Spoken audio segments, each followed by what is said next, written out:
So hello everyone. We are Group 12, and our topic is about the comprehensive bioprocessing of HPV vaccine. And we get five number of us. My name is Gaozhen Yang, and I will introduce you about the development background and application of the representative HPV vaccine, GARDIS. So now we will talk about the HPV disease first. So it's actually the most common sexual transmitted virus worldwide, and it's divided into the low types HPV, like the HPV 6 and 11, and the high risk types, which are like the 16 and 18, and they are the significant factors in causing various kind of cancers.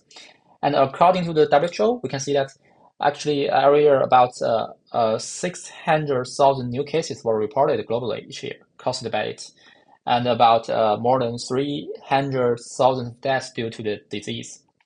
And additionally, it also cases a large number of non-lateral but significant life-impacting disease, such as the genital warts, which is over 30 million new cases reported globally each year. And now we talk about the product background of the Gardasil. So this kind of vaccines is developed using the VLP technology. And the following group member will introduce more about it. And then will be the research and development history of Gardasil. So in 1991, the scientists first discovered that the HPV L1 protein can self-assemble into virus-like particles in viral. And this created a new way to do the relevant research. And then in 2000, the Merck used the ASTO platform to develop the HPV VLP vaccine. And in 2006, the first Gardasil, the Gardasil 4, was approved, covering HPV types 6, 11, 16, and 19. So finally, in 2014, the Merck introduced Gardasil 9, adding potential against 5 more HPV types. So the most common Gardasils are the Gardasil 4 and Gardasil 9. They are all with very high efficiency, and they can deal with many kind of disease, both from the male and the females. And you can see the coverage of HPV types of them on the chart above, and see about the protection coverage rate. And finally, I will introduce you about the market demand and social value of the Gardasil. So the sales of the Gardasil 9 and the Gardasil 4 totally reached to about more than 8 billion in 2024. And thanks for the Gardasil, WHO can get a plan for the vaccination, screening, and the treatment. And also many countries and nations get free vaccination and very cheap vaccination. And China included in health insurance, aiming for 50% vaccination rate among adolescent females by 2025, prioritizing rural areas. So we can see that the Gardasil is not only a highly valuable commercial vaccine, but also an important public health initiative. Hello, I'm Yang Kai. I will focus on the mechanisms and the cellular basis of HPV-VLP vaccines. The core is virus-like particles assembled from HPV-L1 proteins, structurally identical to natural virus but non-infectious, ensuring safety and strong immunity. Surface leucine-rich regions bind to HSPG on cells, triggering this process. At 15 nanometer, VLPs are optically sized for disease, with 3 times higher uptake efficiency than free proteins. Inside disease, VLPs are degraded into peptides loaded onto MHC2 molecules for presentation. TLR4 recognizes VLPs activating 2 pathways, inducing IL-12 separation and DC maturation. This permits disease to old T cells. T cell activation requires 2 signals: MHC peptide binding TCR and co-stimulatory. This drives Th1 and 2 differentiation. Th1 produces FN gamma for macrophage activation. Th2 secretes have 5 to 8 B cells. A minimum adjuvant can enhance this signal. Activity B cells, helped by T cells, differentiate into plasma cells, producing high-affinity antibodies targeting L1 region.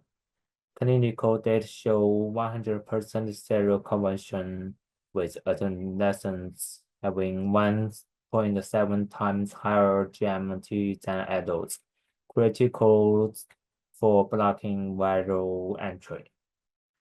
Memory cells are key for long-term protection. Memory P cells rapidly respond to reinfection, boosting antibody titers 10 times.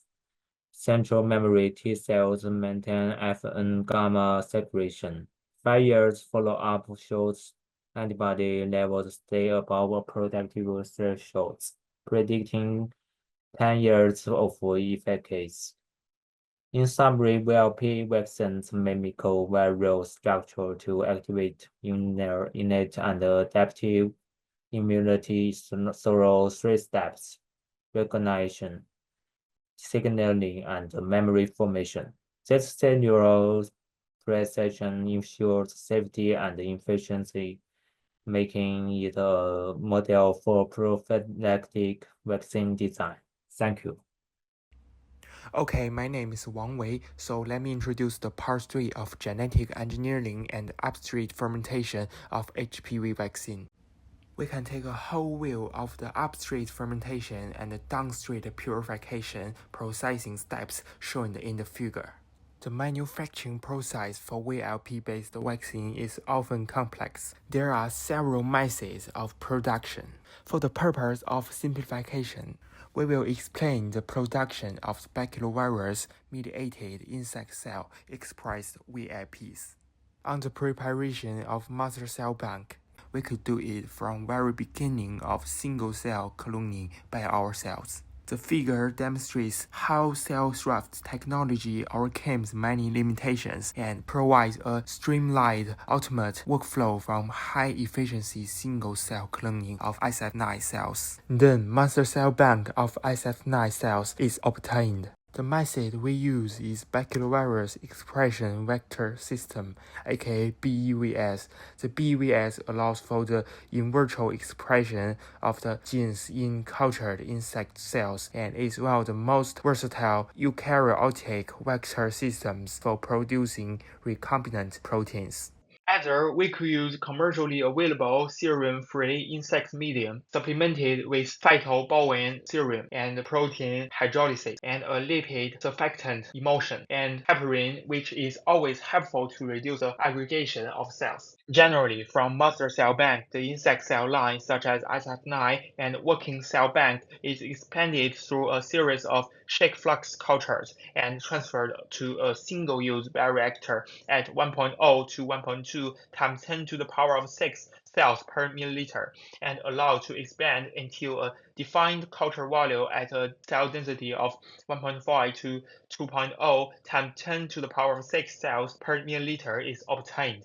The culture is then infected with baculovirus at a multiplicity of infection of 0.5 to 1.0. The cells are grown at 26 to 28 degrees Celsius. VLPs are harvested about 48 to 96 hours post-infection. The SF9 cell density and viability at the time of harvest can be about 1.5 times 10 to the power of 6 cells per milliliter, with at least 20% viability. Some manufacturers harvest when the cell viability drops below 50%. Typically, culture is harvested by centrifugation at 1000 grams for 30 minutes, about which the fluid is decanted, and the cell paste thawed at -60 to -80 degrees Celsius. As an alternative, production of VLP in yeast is an attractive, low-cost alternative in insect and bacterial systems. as Sarowizi batch cultures producing VLPs can be formed in a complete synthetic medium with the addition of glucose and yeast nitrogen base. For optimal performance, culture medium can be supplemented with leucine 1.8 mmol, glutamate 20 mmol, and succinate 50 mmol. Potassium hydroxide is used for pH adjustments. The feeding medium for feed batch cultures is 10 times CSI without supplements. These are some parameters of the processing of cell culture. We could take a quick view. Hi everyone, I'm Zhang Manxing. Today I'm going to talk about the downstream processing of HPV virus-like particles, or VLPs. Okay, first, here is a quick overview. The downstream process starts with its fermentation and moves on to the cell lysis, purification, quality control, and finally formulation and storage. Okay, why is purification so important? After fermentation and lysis, we don't just have VLPs. There are a lot of junk like cell debris, DNA, and host proteins. So purification is really important to get rid of this kind of like impurity and make sure that the vaccine is both safe and effective. Okay, let's move to the first step, cell lysis and filtration. To break open the yeast cell, we use high-pressure homogenization. Then we do cross-flow filtration. Large debris gets removed, but the smaller VLP stay in the solution, ready for the next steps. Once the solution is cleaner, we move into a chromatography purification. This kind of purification is done through three types of chromatography. First, cation exchange chromatography captures the VLPs based on their surface charge. Second, hydrophobic interaction chromatography removes the sticky hydrophobic impurities. And third, size exclusion chromatography separates the VLPs based on their size. Okay, after chromatography, we still need to further clean and concentrate the VLPs. So ultrafiltration concentrates the VLPs using membranes about 100 Keda cutoff. We also do continuous step filtration to swap out the old buffer for a fresh one. Finally, we pass the solution through about 0.22 micron filter to make sure there's no microbial contamination. Okay, now that we have a purified VLP solution, it's time for quality control. We use RP-HPLC to check the purity, SDS page and Western blot to confirm the right protein, and LAL testing to make sure external toxin level are safe, and qPCR to detect any leftover just host DNA. And finally, the last step, formulation and storage.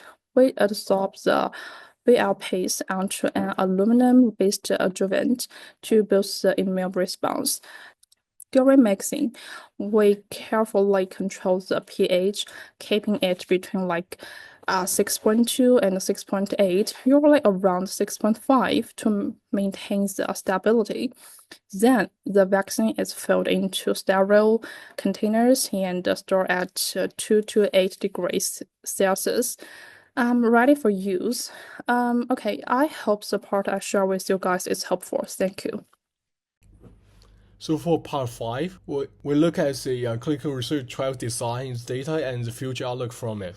For the primary phase 1, phase 2, and other phase 3 clinical trials on Gardasil, basically we use random controlled trials. So basically for one group actually gives the actual medicine, for the other group who gives the empty pills, and we compare the outcome. And also we did a toxicology test, use the lab grade mice, and we can see results. It means it's actually very effective.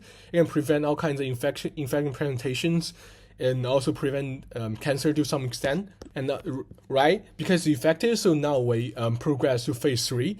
So still a large randomized experiment, but this time we lose the number of sexual partners you can have over your lifetime, and for some groups you can have we'll talk about next slide. You can enroll when you have infections. For other group, you can enroll when you have infections. So it's more strict.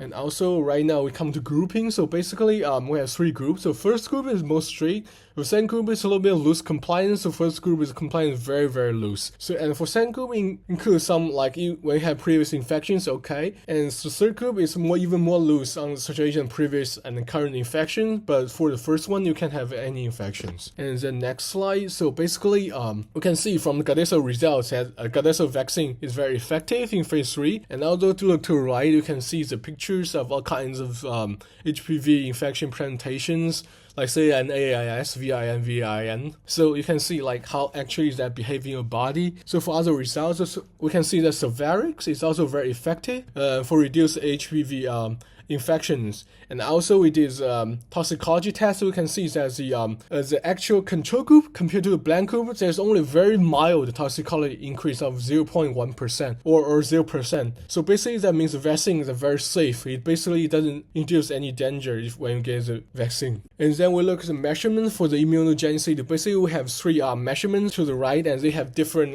measure different range of VLP antibodies. So basically for the first one, it measures the largest single subset antibodies. So if it has sufficient affinity to remain bound through several wash steps, it will be measured. And for the second one, it's a vitro neutralization assay. So basically, it's a bio subset of variant capsid binding antibodies that can prevent infection cultured cell subset antibodies. So it competes with specific types of neutralizing monoclonal antibodies for binding to one epitope on the VLPs, so it will show up. And also when it comes to the data analysis, we can see that it's very effective. But for the specific data, we can see the first one, 1 month of third dose, the peak GMT is for the is 100-fold higher than due to the HPV-18 specific monoclonal antibodies not competing effectively with the vaccine-induced antibody in some women, then due to the absence of protective antibodies. And then next slide. So basically, analysis on final result limitations. So basically, it has very high efficacy in target types. Confidence value can look to the right. So statistically, it's very effective. So for the can design, so we can see it has several advantages. So it's already 9-valent. So it's gonna work and to further convenience us or reduce the cost. Right now, we basically look at the future prospects. So basically, maybe we need L2 protein optimizations. We can have a thermal stable delivery, so the vaccine won't be affected by temperatures. We can see if like for the last one, several vaccine combined to one. So I guess that's the end of our presentation for the entire group.